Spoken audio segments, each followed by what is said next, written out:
चलिए जानते हैं आज की देश और दुनिया की सिलेक्टेड काम की और महत्वपूर्ण 50 बड़ी खबरों को सिर्फ 10 मिनट में। पर अभी तक आपने इस वीडियो को लाइक नहीं किया तो लाइक कर दीजिए। बजट 2023 में दिखेगी आत्मनिर्भर भारत की झलक। Electronic item, jewellery, high glass paper सहित 35 चीजों पर बढ़ेगी कस्टम ड्यूटी। भारतीयों ने जो ठाना वो करके दिखाया, हमारे लिए पूरा संसार ही स्वदेश है, पीएम मोदी का बड़ा बयान। चीन पाकिस्तान खबरदार, 75 देशों में गरज रहे भारत के फाइटर जेट और हथियार। रक्षा मंत्री राजनाथ सिंह का बड़ा बयान। देश के सबसे बड़े प्राइवेट बैंक एचडीएफसी ने बढ़ाई ब्याज दरें, अब महंगा हो जाएगा आपका लोन। धर्मांतर पर सुप्रीम कोर्ट ने जाहिर की चिंता, कहा धर्म परिवर्तन गंभीर मुद्दा, इसे राजनीतिक रंग देना गलत। रूस यूक्रेन के बीच जंग खत्म करवा सकता है भारत, अमेरिका ने बताई पीएम मोदी की भूमिका। पीएम मोदी के सबका साथ सबका विकास सबका विश्वास विजन की हो रही पूरी दुनिया में भयंकर तारीफ। केंद्र सरकार की टीवी चैनलों को 2 कहा खून और शारीरिक हमलों से संबंधित फुटेज व तस्वीरें दिखाना करे बंद।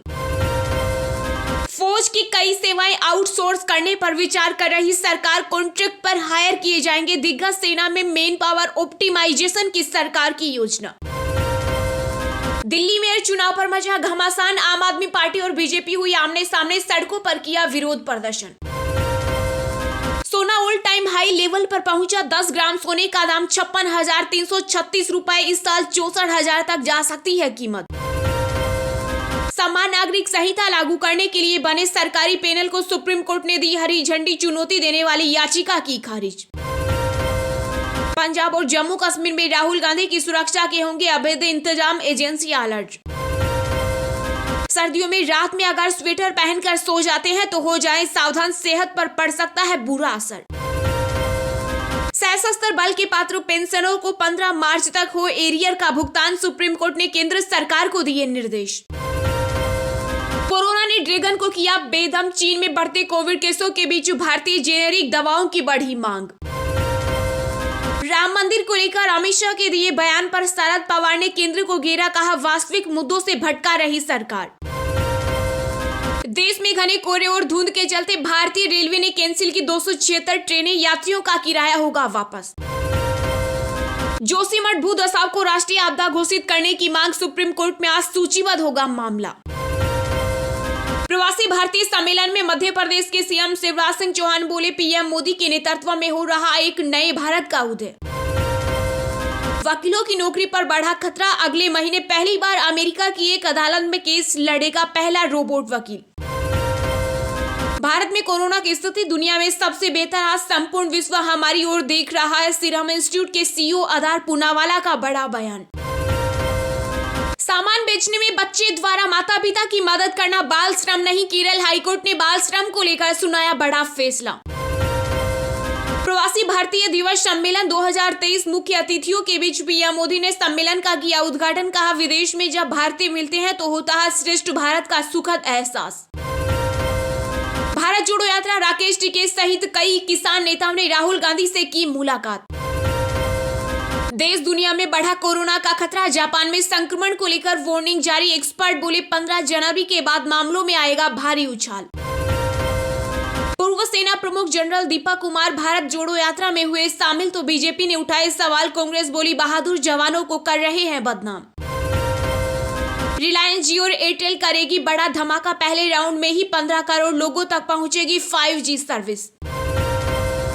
युद्ध के लिए तैयार ड्रैगन, ताइवान के समुद्री क्षेत्र के पास किया युद्धाभ्यास, बीते 24 घंटों में भेजे 57 लड़ाकू विमान। पठान ट्रेलर में शाहरुख संग नजर आएंगे सलमान खान, रिलीज से पहले मेकर्स का मास्टर स्ट्रोक। गुयाना के राष्ट्रपति मोहम्मद इरफान अली का बड़ा बयान, कहा कोरोना वैक्सीन बनाकर भारत ने दुनिया को दिखाई राह है। प्रवासी भारतीय सम्मेलन में बोले पीएम मोदी, भारत की ओर देख रही दुनिया, विदेशी धरती पर आप राष्ट्रदूत। चीन में एक और वुहान बना हेनान प्रांत, 90% आबादी कोरोना से ग्रस्त, तबाही का दौर जारी।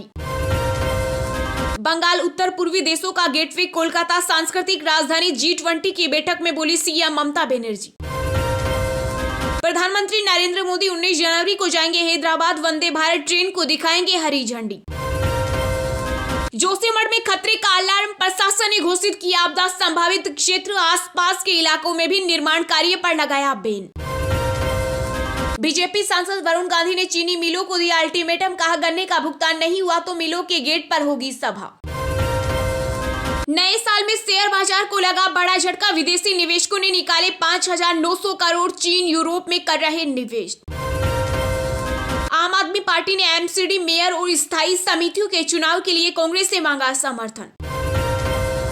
अनिल अंबानी की रिलायंस कैपिटल के लिए फिर से होगी नीलामी, कई दिग्गज कंपनियों के बीच टक्कर। हरियाणा के सीएम मनोहर लाल को मिले उपहारों को खरीदने का मौका, ऑनलाइन होगी नीलामी, मुख्यमंत्री उपहार पोर्टल शुरू। एनसीपी नेता शरद पवार ने की राहुल गांधी की तारीफ, बोले कर रहे हैं कड़ी मेहनत, विपक्षी दलों को भी ला सकते हैं साथ। उत्तराखंड के पूर्व सीएम हरीश रावत की मांग, दूसरी जगह बसाया जाए नया जोशीमठ, पीड़ितों को भी दे मुआवजा। जयपुर डेयरी ने सरस दूध 2 रुपए लीटर महंगा किया, नए रेट आज शाम की सप्लाई से होंगे लागू। मेक इन इंडिया पहल न तो अलगाववादी नहीं सिर्फ देश केंद्रित, राजनाथ सिंह। कोविड-19 के XBB.1.5 स्ट्रेन का नया मामला आया सामने, मामले की कुल संख्या बढ़कर हुई 8। बाढ़ के बहाने शहबाज शरीफ चले खैरात लाने, जिनेवा में पाकिस्तान मांगेगा $16 अरब का चंदा। केंद्रीय मंत्री अनुराग ठाकुर ने गहलोत सरकार पर साधा निशाना, कहा राजस्थान में कानून व्यवस्था बेहद खराब, खतरे में निवेश और पर्यटन। भारतवंशी अमेरिकियों से देश में निवेश का आह्वान, गोयल ने दी पीएम के मजबूत नेतृत्व व नीतियों की दुहाई। एमडी सीईओ पद पर सुरेंद्र चावला की नियुक्ति, इससे पहले संभाल रहे थे यह जिम्मेदारी। यूपी के कानपुर में जानलेवा ठंड से बीते 8 दिनों में 114 की हार्ट अटैक से मौत, कम उम्र वालों की भी जा रही है जान। भारत में एप्पल खोलने जा रही स्टोर कर्मचारियों की भर्ती हुई शुरू, कईयों को मिलेगी नौकरी, रिपोर्ट।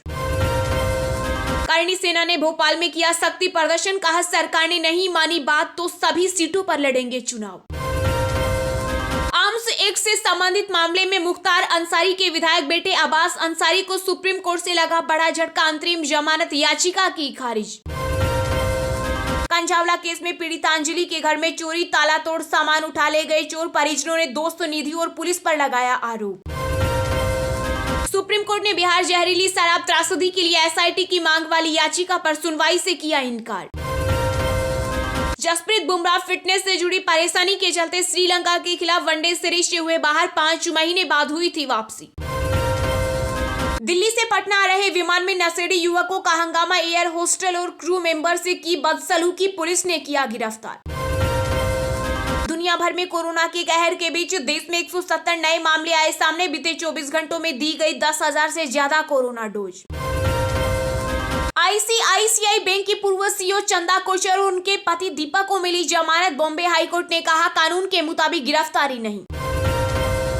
ब्राजील में चुनावी हार से भड़के बोल्सोनारो के समर्थक, सुप्रीम कोर्ट और संसद पर बोला धावा, देश में फैली हिंसा। जोशीमठ में डेंजर जोन खाली कराने का अभियान हुआ शुरू, एसडीआरएफ ने स्थानीय लोगों को दिया 3 दिन का समय। अमेरिका में भारतीय मूल की मोनिका सिंह ने रचा इतिहास, पहली महिला सिख जज बनी, न्यायाधीश बोले ये गौरव का क्षण। राजस्थान में पेपर लीक माफिया के अधिगम कोचिंग सेंटर पर चला बुलडोजर, जेडीए ने ध्वस्त किया अवैध हिस्सा। बिहार झारखंड में बर्फीली हवाओं ने बढ़ाई ठंड, पटना में 10वीं तक के स्कूल 14 जनवरी तक बंद। चलिए अब जानते हैं जो आम आदमी के काम की और फायदेमंद खबरें हैं उनको विस्तार से। पर इससे पहले अभी तक आपने इस वीडियो को लाइक नहीं किया तो लाइक कर दीजिए।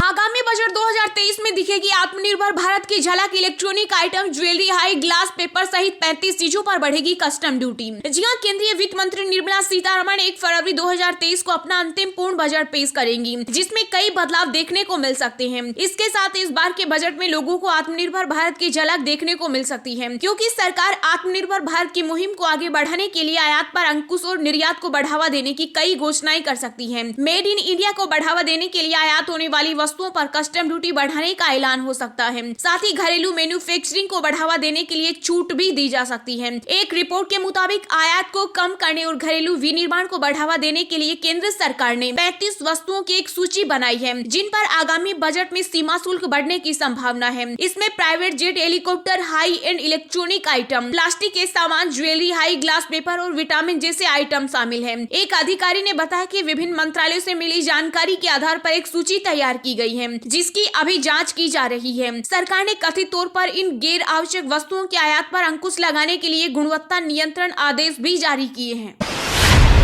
पीएम मोदी ने 17वें प्रवासी भारतीय दिवस सम्मेलन को किया संबोधित। बोले, भारतीयों ने जो ठाना वो करके दिखाया, हमारे लिए पूरा संसार ही स्वदेश। जी हां, प्रधानमंत्री नरेंद्र मोदी ने इंदौर के ब्रिलियंट कन्वेंशन सेंटर में 17वें प्रवासी भारतीय दिवस सम्मेलन का शुभारंभ किया। कार्यक्रम में सूरीनाम की राष्ट्रपति चंद्रिका प्रसाद संतोखी और गयाना के राष्ट्रपति मोहम्मद इरफान अली कार्यक्रम में क्रमशः विशिष्ट और मुख्य अतिथि के रूप में शामिल हुए। विदेश मंत्री एस जयशंकर ने सभी अतिथियों और प्रवासी भारतीयों का भारत में स्वागत किया और इंदौर आने के लिए उनका आभार जताया। इस कार्यक्रम में मध्य प्रदेश के गवर्नर मंगू भाई पटेल, मुख्यमंत्री शिवराज सिंह चौहान, विदेश राज्य मंत्री मीनाक्षी लेखी भी मौजूद रहे। 3 दिवसीय प्रवासी भारतीय दिवस कार्यक्रम में करीब 3500 से अधिक प्रवासी भारतीय शामिल हो रहे हैं। वहीं राष्ट्रपति द्रौपदी मुर्मू आज इस कार्यक्रम के समापन समारोह में शामिल होंगी। पीएम मोदी ने सम्मेलन को संबोधित करते हुए कहा कि आज भारत को आशा और जिज्ञासा की दृष्टि से देखा जा रहा है। वैश्विक मंच पर भारत की आवाज सुनी जा रही है। भारत इस साल के G20 का मेजबान है। हम इसे केवल एक कूटनीतिक घटना नहीं बनाना चाहते, बल्कि लोगों की भागीदारी का कार्यक्रम बनाना चाहते हैं। पीएम मोदी ने कहा कि यह प्रवासी भारतीय दिवस कई मायनों में खास है।